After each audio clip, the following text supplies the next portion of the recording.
سلام همتون عزیز، امیدوارم که جور صحتمند باشین. این ویدیو قرار که یکم طولانی تر شد به خاطر که میخوام یک معلومات خیلی مهم و کاربردی رو براتون بدم که خیلی مفیده. پس تا آخر ببینید و از دستش ندید.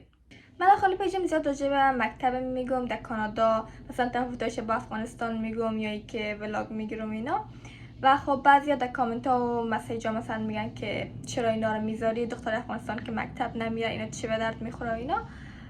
و خب بعدش هم یک چند روز بودی که عکس ها و ویدیوهای دخترای سن 6 که دیگه مکتب رفتن نمیتونستن و با هم دیگه خداحافظی میکنن پخش شده بود که واقعا عکسای دردناک و ناراحت کننده ای بود.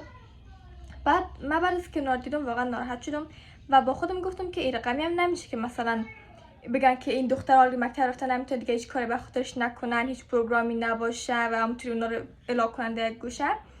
و رفتم دنبال یک پروگرامی گشتم که مجانی باشه و یکی مثلا درسای مکتب افغانستان برای نفرها یاد بده که به دردشان بخوره و همچنان آنلاین باشه. بعد چند جای مختلف ایمیل دادم و چند جا مثلا گشتم در گوگل که پیدا کنم و آخر یک پروگرامی پیدا کردم که خیلی به درد بخوره. لینکش بالا براتون میذارم. این پروگرام برای که طالبا اعلان کردن که دخترها دیگه مکتب رفتن نمیتونن از طرف پشتون دورانی ساخته شد و هدفش هم همین بود که مثلا دخترای از صنف 7 به بالا، یعنی 7 تا 12 که دیگه مکتب رفتن نمیتونن، بتونن که درسای خود آنلاین پیش ببرن و ادامه بدن. وقتی که وارد وبسایت شدی طرف راست قسمت بالا یک تا 3 خطیه روی ازو کلیک میکنی، بعد میری در روی آنلاین اسکول کلیک میکنی و در اونجا برات میاره که زبان دری میخوای یا پشتو. مثلا زبان دری رو انتخاب میکنی و در اونجا که رفتی بعد برات میاره صنف 7 8 9 10 11 یا 12 کدامش میخوای بخوانی. مثلا تو میخوای صنف 7 بخوانی، روی 7 کلیک میکنی و در اونجا میری داخل کلاس. مثلا مضمونای مختلف هسته که ویدیوش برات مونده شده و میتونی اونا رو بخوانی. مثلا با یک دونه کتاب بگیری، کتاب همون مضامینه و بیای در خانه همراه خودت بخوانی، به نظرم خیلی خوبه. بعد دیگه قمیصه که یکم درسه، بعد از امتحان میگیره، دوباره یکم درس میخوانی، بعد از امتحان میگیره و در آخرم وقتی کلا همون کلاس خلاص کردی از طرف خودت پروگرام برات یک سرتیفیکت داده میشه که مثلا این صنف خلاص کرده، که به نظرم خیلی خوبه چون میتونی مثلا به بورسیا نشان بدی یا اینکه وقتی که طالبا رفتن میتونی نشان بدی که مثلا من این صنف خلاص کردم. یک مشکل دیگه هست، مثلا بعضی میگن من اینترنت ندارم.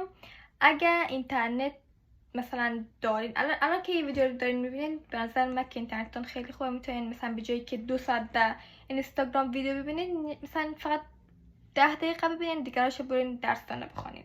اگر اینکه که مشکل اینترنتتون خیلی زیاده و واقعا نمیتونین، با خود اینمی پروگرام نفراش تماس بگیرین و بگین که مثلا من مشکل اینترنتی دارم، اگه میشه ویدیو رو بر شما بفرستم.